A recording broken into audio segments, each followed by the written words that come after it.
Hi guys, I'm Matthew, your VB tutor. Welcome to episode 4 of the Excel Blackjack series. If you haven't watched the earlier episodes or the overview video, I recommend checking those out first. Just click the card at the top to view the full series. In this episode, we'll be covering creating the class player object. Alright, let's get into it. In our player, we're going to have, again, a bunch of private values and private properties that are going to help us sort of use our player and interact with our player however we need to.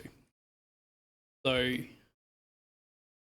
we're going to have a private P cards as a collection. This is going to be a collection of cards.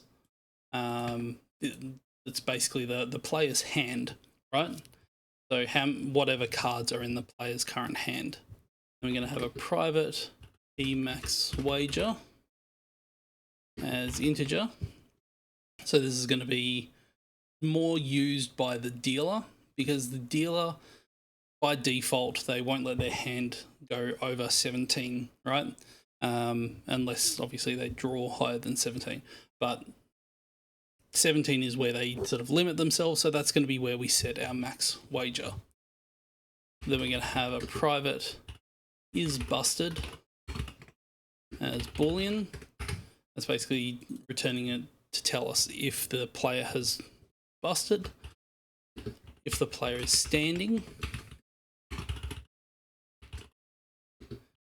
the card group. Now, if you remember when we created our shapes in the worksheet, we've got that group of cards that are sort of all hidden. So we can we need to assign which group we're referring to when we're creating our player, or because the player can be either the player yourself or the dealer. Going to have that as a shape. And private P wins. It's going to be a long, so this is just going to hold where we have how many wins, losses, and ties we have.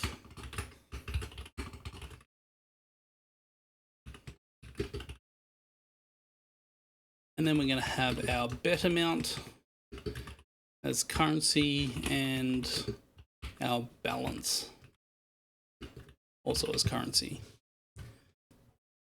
All right, so now we've got all of our variables in there. We need to initialize our class. This is going to set up our class, so we're going to do set our P cards as a new collection. So to initialize that collection, and then we're going to set a bunch of default values for our player, right? So as we create the player, they're not going to be busted, are they? So we'll do is busted equals false. They're not going to be standing, so we'll do stand is false. The max wager by default should be 21 because that's the most cards that you can have. Again, this will be manually set for the dealer and it won't really apply to the player, but we should just set that as a default value. Our wins, losses, and ties should all be 0.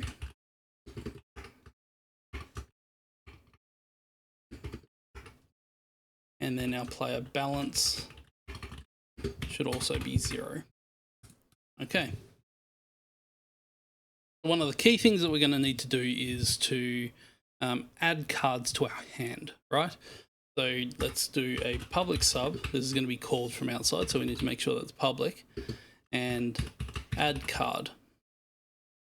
So it's going to accept a card as a card class or a card object. And all we need to do for that is go pcards.add. So this is our cards collection for the player. A card. And then we'll do if, and we'll create a get total routine in just a second. If that's greater than 21, then we set P is busted equal true. So basically, if the player gets a card, their new total is now over 21, then they've busted. And we want to show which cards they actually have. So we haven't got these two functions yet, so we'll build them now. So we'll have a public function of get total. This will be referred to internally and externally, so we need to make sure that that's publicly accessible. and that's going to be returning as a long. So we're going to be looping through each card in the player's hand. So we'll do a card as a class card and the total as a long. So this is going to be the value that we add to as we loop through each card. So for each card in P cards, which is the player's hand, next card, we'll do if card.faceUp, because we don't want to calculate and display the value of cards that are face down. So if card face up, then and if total is going to be equal to the total plus, so if the card dot value equals ace, because remember the ace can be either 1 or 11 depending on what's better for your hand. So by default we're going to do if the card value is ace, then we'll set that to 11, else the card is going to be equal to the game value. Now, the game value, if you remember, that sets it so that if it's a jack, queen or king, then that's going to be 10. Otherwise it's going to be equal to whatever the card is. Okay, and then because we've got this, right, so if our card is an ace and we're adding 11, but what if 11 isn't actually the best thing for our hand? So we're going to do, if our total so far is greater than 21, then we're going to loop again through each card. So for each card in P cards, next card, and if that card value is an ace, then we're going to take 10 off of our total, right? So if our total is less than or equal to now 21, then we can exit that for routine. So if the player has more than one ace, then that's going to reduce only what it needs to reduce to get it under 21 or equal to 21. Okay? And then lastly, we just return that get total as our total internal value. All right, so now we have a function to get the player's hand value. So we can see now as we add a card, if we get the total of the player's hand, and if that's greater than 21, then we can tell the player is busted. Next thing we should build is to actually show the cards in the player's hand. So for this is only going to be private because we're only going to be calling this internally. So we're going to show cards. We're going to do, again, card as class card because we need to iterate over the number of cards that the player has. So we'll do for each card in P cards. And we'll increase the iterator by 1.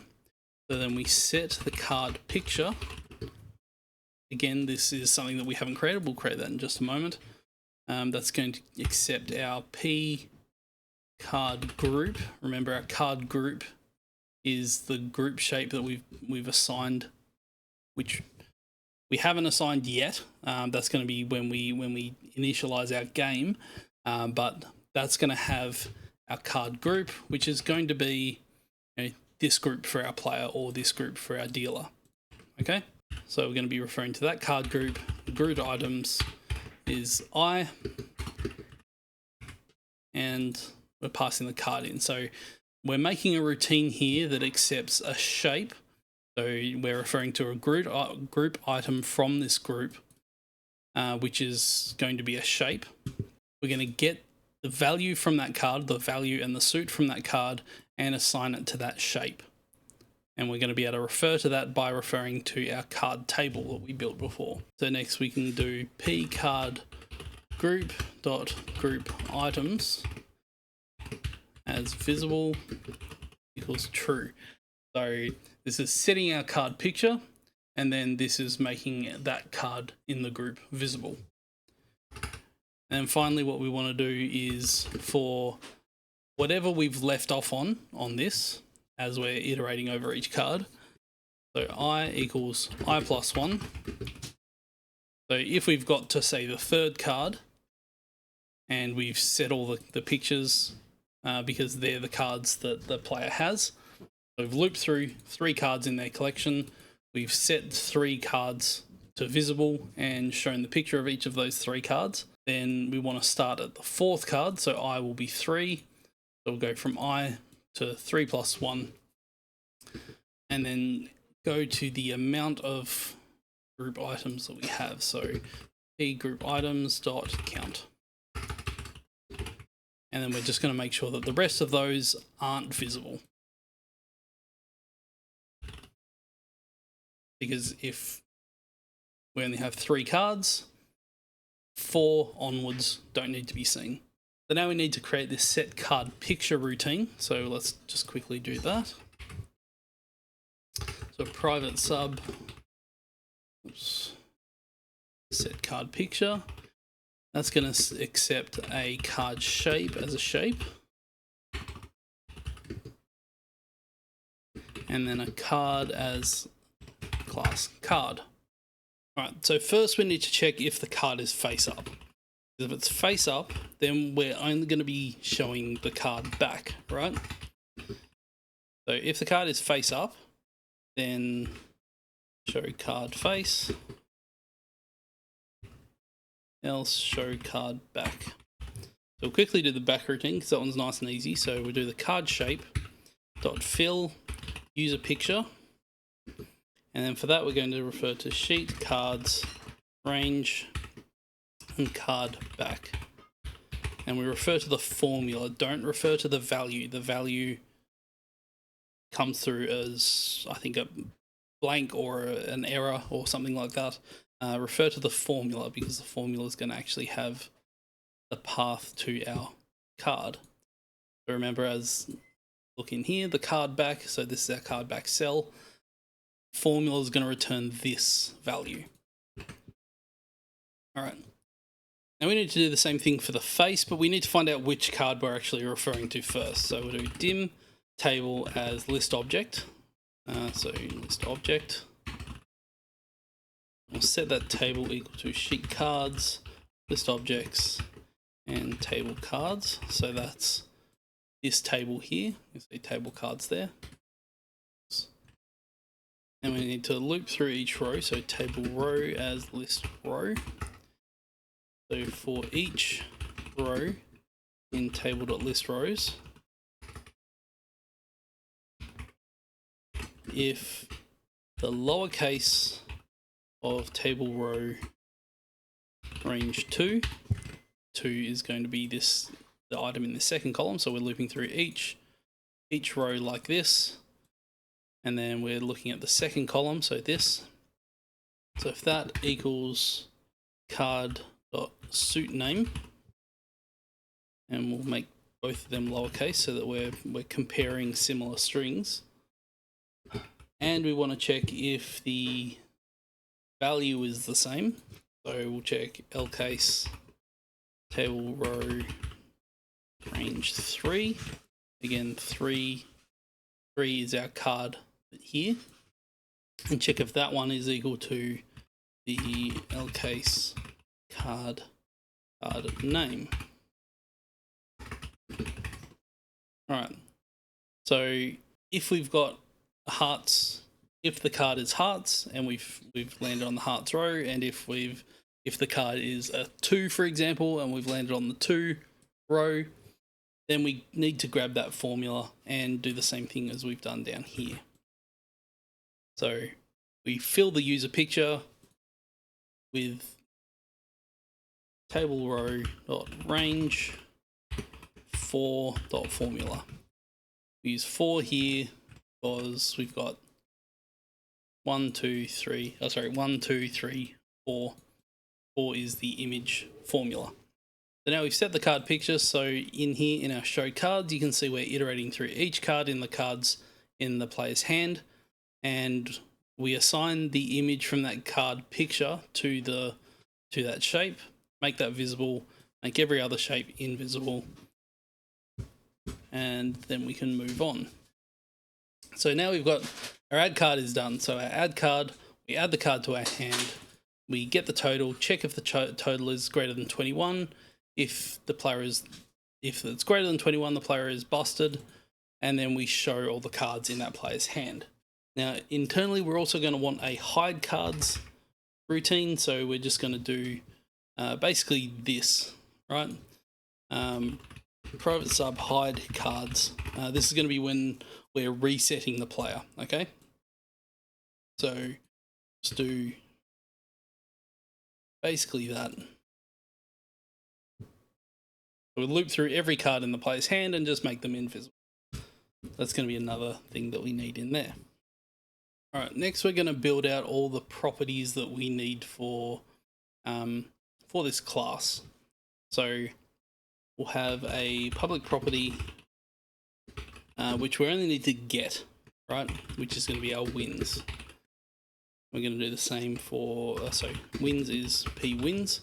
And then we're just going to do the same thing for our losses and ties. Ties, wins, losses, and ties. And we need a property for the player's bet. So we're going to have a public property. Let the bet by val bet value. So the bet value as currency. We're going to set the p bet equal v bet value. I'm going to do the get for that one as well.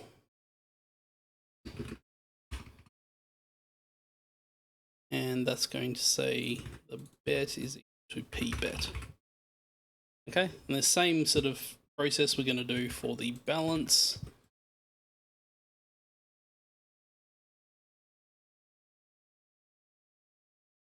And the player's current stand state.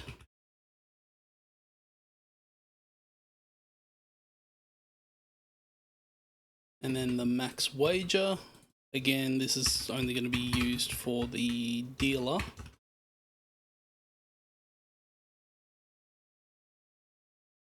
And just a couple more. We want the player is busted.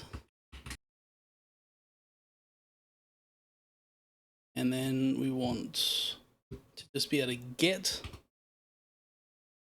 the cards collection, because we'll need to refer to those outside of the class. So we'll do set cards as p cards. And then the last property is going to be setting that card group. So we're going to do public property set, not let, set card group equals by val the shape group as shape. And then we're going to set the p card group equals v shape group. Okay, so properties are always just going to be very simple, non-calculative, just passing variables in and out. You can reduce the need for all this by creating these as public variables, but this way you have a lot more control over how these are handled, so it's much better practice to use. I'm going to move them right down, get them out of the way. Then we're going to need some simple routines just to say if the player won, lost, or tied, or if they're blackjack. Let's just create those. So public sub won, public sub lost, and public sub tied, and public function is blackjack.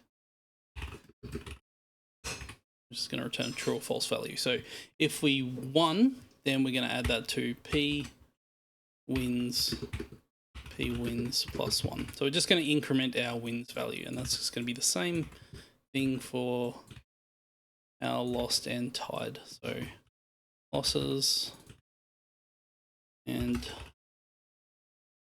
ties. Our blackjack, we're just going to return is blackjack equals, so if our cards, if we only have 2 cards in our hand, because you can't blackjack unless you've only got 2 cards, so you've been dealt the first 2 cards and that equals 21. So if the cards count is 2 and get total is 21, then you're blackjack. If one of these is not true, then that's going to make that false. Okay, so we only need a few more things now. So we're going to want to make sure that we can reset our player. Okay, so on public sub reset, we're going to be able to reset our player or our dealer depending on who's called. Do set p cards as a new collection, so we'll reset the player's hand collection. Do is busted equals false, stand equals false, and we'll hide all of their cards. If we're resetting it, it's maybe a new hand, so we need to reset the player, we hide all of their cards, and then give them new cards and show their cards again. Next thing we're going to need to do is when the dealer, when it's the dealer's turn, they need to be able to turn their cards up. So we'll just create a function to turn all cards face up. Okay, so do public sub turn cards face up. And again, we'll iterate through the cards. So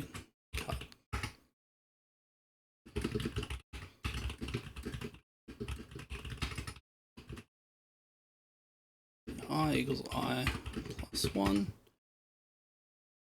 Do card.face up equals true.